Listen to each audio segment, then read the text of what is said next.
Halo semuanya, selamat pagi, salam sejahtera untuk kita semua. Assalamualaikum warahmatullahi wabarakatuh. Perkenalkan, nama saya Rizky Dwi Prasetya dari kelas 12 MIPA 2, nomor absen 26. Terima kasih atas kehadiran Allah Subhanahu wa Ta'ala karena telah melimpahkan rahmatnya agar saya pada pagi hari ini dapat menyampaikan materi mengenai bioteknologi. Bioteknologi berasal dari dua kata, yaitu bio yang artinya makhluk hidup dan tekno yang artinya teknologi. Jadi, pengertian bioteknologi adalah pemanfaatan makhluk hidup secara utuh maupun bagian-bagiannya untuk menghasilkan atau memodifikasi produk yang bermanfaat melalui cara prinsip atau teknologi tertentu. Bioteknologi dibedakan menjadi dua jenis. Yang pertama yaitu bioteknologi konvensional, yang merupakan bioteknologi yang memanfaatkan makhluk hidup atau mikroorganisme secara langsung. Salah satu contoh bioteknologi konvensional yaitu pembuatan nata de coco. Di sini saya akan menjelaskan bagaimana cara membuat nata de coco. Yang pertama kita memerlukan bahan-bahannya, yaitu satu buah nanas matang, air secukupnya, dan gula pasir. Langkah-langkahnya, yang pertama kupas nanas lalu cuci hingga bersih. Yang kedua blender potongan nanas hingga halus. Kemudian saring perasan nanas atau jus nanas sampai kering. Yang ketiga, campurkan sari nanas dengan air bersih, gula dengan perbandingan 6:3. Yang keempat, aduk semua bahan hingga larut dan tercampur. Yang kelima, kita pindahkan larutan tersebut ke dalam botol, lalu tutup hingga rapat dan beri tutup botol tersebut dengan lilitan kain agar tidak terkena sinar matahari. Yang keenam, cek setelah masa penyimpanan berakhir, yaitu sekitar 2 hingga 3 minggu. Jika sudah ada lapisan putih di atas sari nanas, berarti starter sudah jadi. Yang ketujuh, lapisan putih itu disebut bakteri Acetobacteria psyllium atau bibit nata de coco. Selanjutnya, untuk membuat nata de coco sendiri, kita memerlukan bahan-bahan yaitu 1 liter air kelapa, 10 ml bibit nata de coco, 10 ml asam cuka, 100 gram gula, 1 gram urea food grade.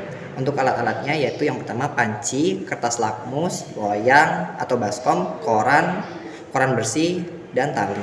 Langkah-langkahnya sendiri yaitu yang pertama, rebus air kelapa dalam panci sampai mendidih selama 3 menit.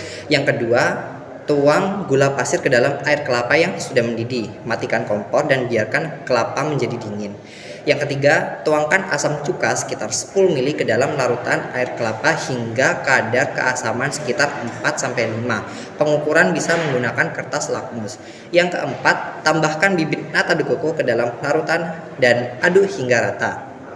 Yang kelima, tuangkan adonan ke dalam loyang atau baskom, kemudian tutup dengan koran dan ikat dengan tali. Pastikan koran bersih agar tidak ada bakteri yang tercampur.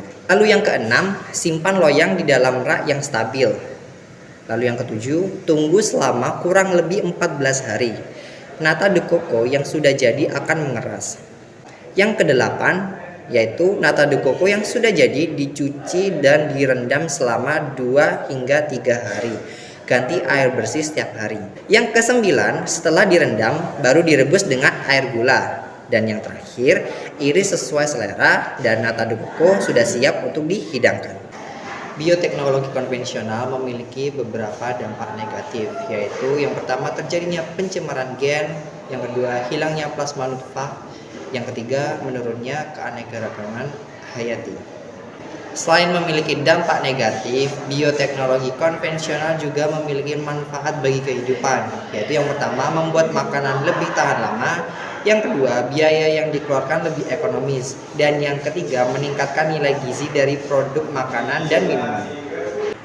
Peranan bioteknologi konvensional bagi manusia yaitu membantu manusia dalam domestika hewan dan tumbuhan serta bidang medis.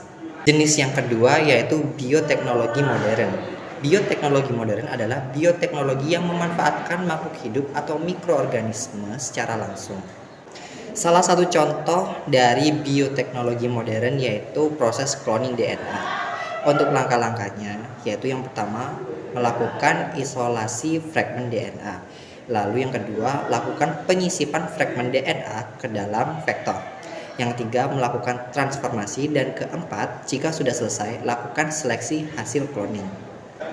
Sama seperti bioteknologi konvensional, bioteknologi modern juga memiliki beberapa dampak negatif, yaitu yang pertama penyebaran bakteri strain secara liar, yang kedua penyalahgunaan senjata biologis, dan yang ketiga keseimbangan alam akan terganggu karena adanya pelepasan organisme transgenik ke lingkungan.